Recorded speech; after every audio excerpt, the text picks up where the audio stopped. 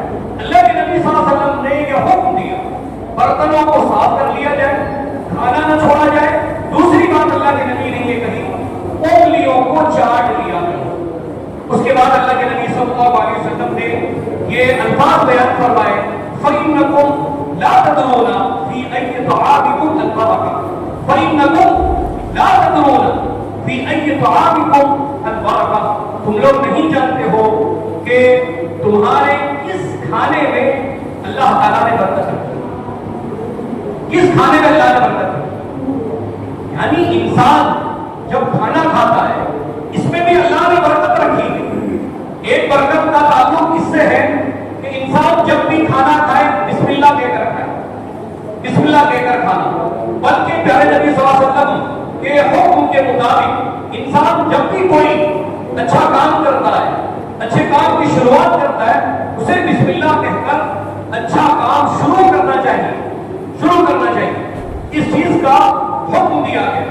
اب کھانے کے اندر برکت اگر آپ دیکھنا چاہیں، بہت سارے انسان کھانا کھاتے ہیں، کھانا کھاتے ہیں، کبھی کبھی ہم کہتے ہیں کہ بہت کچھ کھا لیتے ہیں لیکن ہماری صحت پر کوئی اس کا اثر نظر نہیں آتا، یا کبھی کبھی انسان کھاتا ہے لیکن وہ کھانا اس کے لیے بیماری بن جاتا ہے۔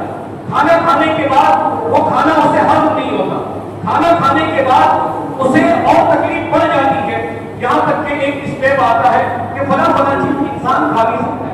تو پیارے نبی صلی اللہ علیہ وسلم نے کہا دیکھو برتن صاف کر لیا کرو، کھانا اچھے سے صاف کر لیا کرو اور انگلیاں چاٹ لیا کرو، کیونکہ تم نہیں جانتے ہو کہ تمہارے کس کھانے کے اندر اللہ تعالیٰ نے برکت رکھی ہے۔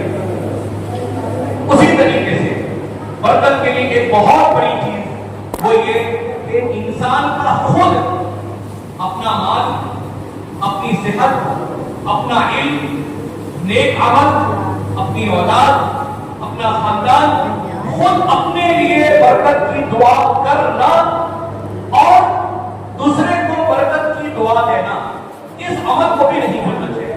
یعنی کہ ایک انسان خود برکت کی دعا کرے کہ اللہ تعالیٰ میری فلاں چیز میں برکت عطا فرما، فلاں اس میں اللہ تعالیٰ تو برکت عطا فرما۔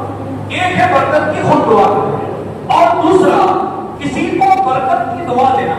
پیارے نبی صلی اللہ علیہ وسلم ایک صحابی کے یہاں مہمان بن کر گئے۔ اللہ کے نبی صلی اللہ علیہ وسلم ایک صحابی کے یہاں گئے، مہمان بن کر گئے۔ پیارے نبی صلی اللہ علیہ وسلم نے ان کے پاس کھانا کھایا اور کھانا کھانے کے بعد پیارے نبی صلی اللہ علیہ وسلم نے ان کو برکت کی دعا دی۔ کیا دعا دی؟ اس مہمان تھے، اللہ کے نبی صلی اللہ علیہ وسلم گئے، ان کے گھر میں کھانا کھایا اور کھانے کے بعد یہ دعا دی اللہم بارک لہم فیما رزقتہم واغفر لہم وارحمہم۔ یہ چیز ہے کہ انسان کہیں جب مہمان بن کر جاتا ہے یا کسی کے یہاں اس کی کوئی ضیافت ہو، دعوت ہو، تو سامنے والے کو جو آپ کی کھلا رہا ہے، آپ کی دعوت کر رہا ہے، اس کو برکت کی دعا دینا۔ اللہم بارک لہم فیما رزقتہم واغفر لہم وارحمہم۔ اللہ تعالیٰ انہیں اس بندے کو جو کچھ دیا، جو بھی کچھ اللہ تمہیں اس بندے کو دیا ہے اس میں اللہ تعالیٰ تو برکت عطا فرما، اللہ تعالیٰ تو اس بندے کو بخش دے اور اللہ تعالیٰ تو اس بندے پر رحم فرما۔ یہ برکت سے متعلق بہت ساری چیزیں ہیں اور ان کو سمجھنا چاہیے کہ ان چیزوں کے ذریعے اللہ تعالیٰ اپنے بندوں کو برکتوں سے نوازتا ہے۔ ایک بات جو میں نے شروع میں کہی خطبے کے آخر میں پھر کہتا ہوں کہ گھروں کے اندر دکانوں کے اندر یہ جو تختیاں لگائی جاتی ہے اور باقاعدہ لوگ لگاتے ہیں کہ اس کو لٹکانے سے گھر میں دکان میں برکت ہوگی، ایسی ساری تختیاں نکال دینا چاہیے۔ کسی بھی گھر میں کسی بھی دکان میں کوئی چیز لٹکانے سے، یہاں تک کہ قرآن کی آیتیں بھی لٹکانے سے برکت نہیں ہوگی، قرآن کے پڑھنے سے برکت ہوگی۔ یہ جو کچھ لٹکایا جاتا ہے اس کا کوئی ثبوت نہیں ہے، پھر نبی صلی اللہ علیہ وسلم نے ایسی ہمیں تعلیم نہیں دی ہے۔ اللہ تعالیٰ سے دعا ہے اللہ تعالیٰ ہم تمام کو کتاب و سنت پر عمل کرنے کی توفیق عطا فرمائے، اللہ تعالیٰ ہمیں نیک اعمال کرنے کی توفیق عطا فرمائے، گناہوں سے بچائے، اللہ تعالیٰ ہماری زندگی میں برکت عطا فرمائے، اللہ تعالیٰ ہماری نیکیوں میں برکت عطا فرمائے۔